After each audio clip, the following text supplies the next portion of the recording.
Olá, sejam bem-vindos ao canal A Luz do Mundo. Esse vídeo aqui é a segunda parte, da nossa série sobre o gnosticismo. Se você ainda não assistiu a primeira parte, vai estar aparecendo aí um card na tela e a gente já tem essa primeira parte e tem um complemento onde a gente falou um pouco, sobre como era o comportamento, como eram as obras de alguns grupos gnósticos, E essas obras, elas eram obras que eram comuns a praticamente todos os grupos gnósticos. Hoje a gente vai falar um pouco sobre Simão, o mago, sobre os nicolaítas, e a gente vai falar um pouco sobre a doutrina de Balaão, o que significa seguir a doutrina de Balaão. Enquanto eu solto a vinheta, se você não é inscrito no canal, se inscreva aí, ative o sininho para você ser notificado toda vez que a gente soltar um vídeo novo aqui no canal.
Para essa série, a gente vai estar usando a Bíblia Sagrada, que é o livro principal, que é o nosso manual de fé, e a gente vai estar usando alguns livros da patrística, principalmente o livro Contra as Heresias, de Irineu de Leão.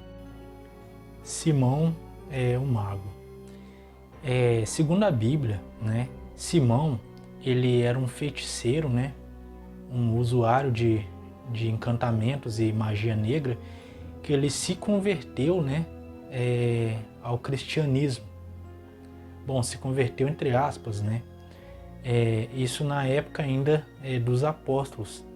Ele é conhecido por ter comprado, tentado comprar o dom do Espírito Santo por dinheiro, e ele foi repreendido e amaldiçoado pelo apóstolo Pedro. O trecho que você vai ver a seguir, ele se encontra no livro Contra as Heresias, de Irineu de Leão.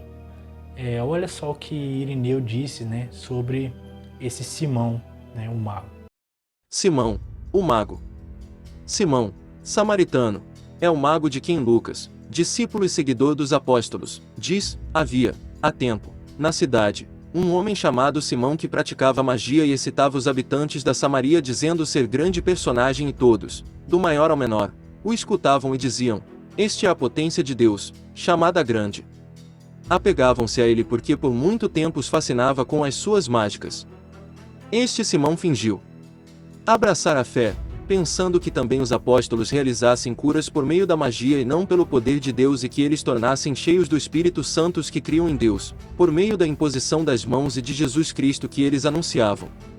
Imaginando ser por causa de uma sabedoria mágica maior ainda que eles faziam estas coisas, ofereceu dinheiro aos apóstolos a fim de ter ele também o poder de dar o Espírito Santo a quem quisesse, mas ouviu de Pedro: o teu dinheiro pereça contigo, pois julgaste poder comprar com dinheiro o dom de Deus.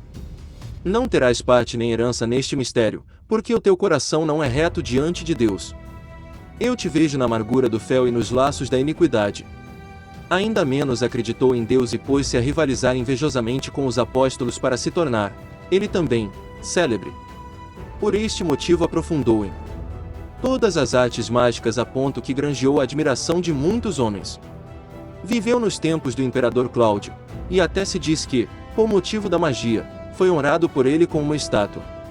Este mago foi honrado por muitos como um deus e ensinou que ele era aquele que se manifestou como filho entre os judeus, que desceu na Samaria como pai e que veio entre os outros povos como Espírito Santo, que era a potência mais sublime, isto é, o pai que está acima de todas as coisas e aceitava qualquer título que os homens lhe quisessem conferir. Simão, samaritano, do qual se originaram todas as heresias, apresenta para a seita esta teoria, tendo comprado em Tiro, cidade da Fenícia, Helena, prostituta, levou-a consigo nas suas idas e vindas e dizia que ela era o seu primeiro pensamento, a mãe de todas as coisas, e que no princípio teve a ideia de criar os anjos e arcanjos por meio dele. Essa Enóia saída dele com o conhecimento da vontade do Pai, desceu às regiões inferiores e gerou os anjos e as potências pelos quais, afirma ele, foi feito este mundo. Mas depois de os ter gerado, eles, por inveja, a retiveram prisioneira, porque não queriam ser julgados filhos de alguém insignificante. Eles, porém, ignoravam completamente quem era o pai deles. Enóia, portanto, ficou retida pelos anjos e pelas potências que ela tinha emitido e sofreu toda espécie de afrontas para que não subisse de volta ao pai dela até que foi encerrada num corpo humano. Durante séculos transmigrou, como vaso se derrama noutro, em corpos de mulheres. Entre outras, ela foi aquela Helena por cuja causa aconteceu a guerra de Troia, e assim se entende porque Estesícoro, que falou mal dela nos seus versos, ficou cego e em seguida recobrou a vista por ter se arrependido e escrito as chamadas palinódias em que a exaltava. Na sua transmigração de corpo em corpo, desde o início, sempre sofreu afrontas e ultimamente se estabeleceu num prostíbulo, ela seria a ovelha desgarrada. É por isso que ele veio antes de todos para recuperá-la e libertá-la dos laços e trazer aos homens a salvação por meio do conhecimento dele. Os anjos, por sua vez, governavam mal o mundo e cada um desejava a primazia, por isso ele veio para pôr as coisas em ordem. Desceu disfarçado, semelhante aos principados, às potências e aos anjos, e pareceu homem entre os homens sem ser homem, e se acreditou que sofreu na Judéia sem sofrer realmente. Com efeito, não há obras boas por natureza, mas somente por convenção, como dispuseram os anjos criadores, para reter escravos os homens por meio destes preceitos. Por isso Simão prometeu subtrair o mundo e libertar os seus seguidores da dominação dos criadores do mundo. Os sacerdotes deles, místicos, vivem lignosamente e praticam magias cada qual como pode, servem-se de exorcismos e encantamentos e exercitam-se fervidamente em filtros e feitiços, espiritismo, hipnotismo e em tudo que diz respeito à magia. Tem uma imagem de Simão, na aparência de Júpiter, e de Helena, na de Minerva e Adorâmanas. E também são chamados simonianos, nome que lhes vem de Simão, o iniciador da mais ímpia doutrina, e é deles que se origina, com nome falso, a gnose, como se pode deduzir das afirmações deles. Bom, segundo Irineu, o primeiro que começou a mesclar o pensamento cristão com esse pensamento filosófico grego e com o misticismo foi Simão. De certa forma, é como se ele tivesse sido pai do gnosticismo. Infelizmente foi uma heresia uma heresia mesmo destruidora que já entrou na igreja nos primeiros séculos e que era amplamente combatida pelos apóstolos. O segundo grupo que a gente vai falar são os nicolaítas. A Bíblia não dá muitos detalhes sobre os nicolaítas. Basicamente, ela diz que Deus ele odeia as obras dos nicolaítas. Mas quando a gente começa a juntar os pontos, a gente vê ali em 2 Pedro ele falando ali sobre os falsos mestres, como era o comportamento dos falsos mestres, e a gente junta isso com os livros da patrística, a gente vai ter um panorama muito melhor de como eram essas obras e por que Deus ele abominava essas obras. Como eu disse no primeiro vídeo, uma coisa que era marcante em quase todos os grupos gnósticos é porque eles tinham um comportamento imoral. Eles achavam que eram pessoas que estavam libertas, que eles estavam acima do pecado. Para eles é como se o pecado para eles não existisse. Então, para eles tanto fazia, né, o que eles fizessem com o próprio corpo. Para eles achavam que não interferia na salvação, né, já que eles acreditavam que o espírito, né, ia ser levado e o corpo, né, era mau, era corruptível, ia se perder mesmo. Então eles acreditavam que tudo aquilo que eles praticavam no corpo, né, não ia interferir aí na salvação, né? Mas vamos ver aí que o que o Irineu ele vai falar, né, sobre esse grupo, né, que é os Nicolaítas. Ele não vai dar tantos acréscimos, né, quanto que já está escrito na Bíblia, mas é bem interessante. Olha aí. Os nicolaítas tiveram por mestre Nicolau, um dos 7 primeiros diáconos ordenados pelos apóstolos. Vivem desordenadamente.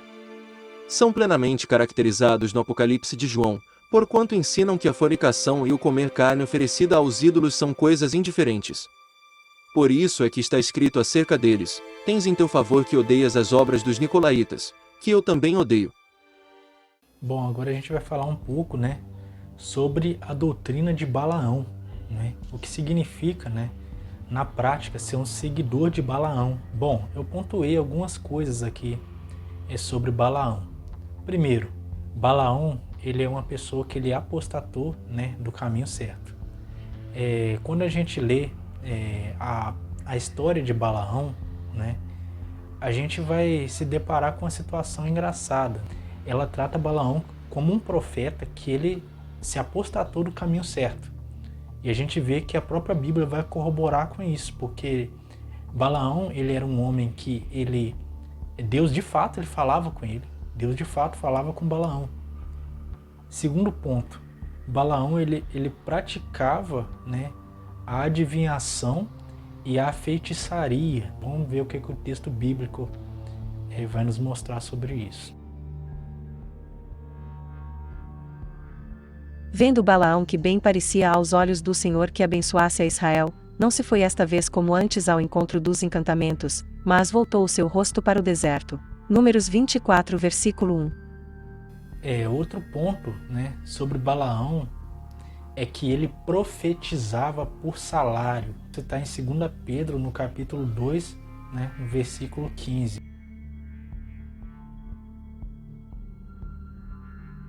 Os quais, deixando o caminho direito, erraram seguindo o caminho de Balaão, filho de Beor, que amou o prêmio da injustiça, 2 de Pedro 2, versículo 15. Balaão ele profetizava por salário, ou seja, ainda que ele soubesse que aquela profecia, né, era uma coisa que estava errado, né, como a gente sabe que Balaque ele contratou Balaão para que ele profetizasse, para que ele proferisse maldições contra o povo de Israel, né?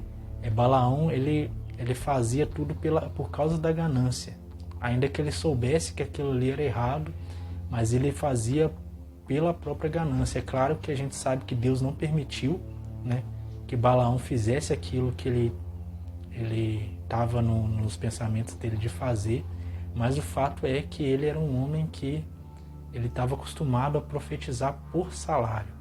Outro ponto sobre Balaão, né, é que ele ensinava fornicação, a prostituição e incentivava, né, o consumo de alimentos que foram consagrados aos ídolos. Você está em Apocalipse, capítulo 2, versículo 14. Vamos ver aí o que o texto bíblico diz sobre isso. Mas algumas poucas coisas tenho contra ti, porque tens lá os que seguem a doutrina de Balaão, o qual ensinava Balaque a lançar tropeços diante dos filhos de Israel, para que comessem dos sacrifícios da idolatria, e fornicassem. Apocalipse 2, versículo 14. A Bíblia ela trata esse assunto de comer alimentos sacrificados aos ídolos. A gente vê que esse assunto é tratado com muito rigor, né, nas Escrituras. É algo que o cristão tem que fugir, tem que correr. Não existe esse negócio, né, de eu peguei um negócio amaldiçoado e consagrei a Deus e tá tudo certo. A gente vê que não é bem assim que as coisas funcionam. Outro ponto, a fornicação. Hoje a gente vê, né, cristãos vivendo de uma forma ali desregrada, uma vida totalmente ímpia, de acordo com os padrões do mundo. A pessoa está na igreja e ela namora assim, tendo relações, né, com o parceiro, aí termina o namoro, tá com outra pessoa, tá vivendo ali, né, muitas pessoas tocando no corpo dela, e ela vai e termina. É como se fosse de uma pessoa só, mas naquele momento, entende? E a gente vê que a palavra de Deus ela não incentiva isso. Isso é doutrina gnóstica, isso é doutrina de Balaão, né?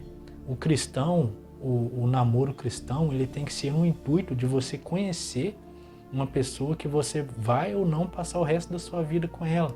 Então, o namoro cristão, ele tem que ser com o objetivo de conhecer a pessoa, não de ter uma relação física ali, onde muitas pessoas elas vão até, né, ter uma relação sexual antes do casamento. Isso é fornicação, isso é doutrina de Balaão, né? A gente tem que manter o nosso corpo incontaminado, né, até o dia do nosso Senhor Jesus Cristo. A prostituição, né? Aqui não é só a prostituição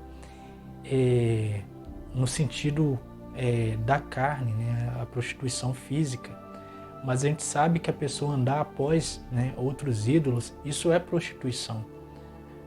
Aquele episódio lá de Baal-Peor, a gente vê que foi justamente isso que aconteceu, né?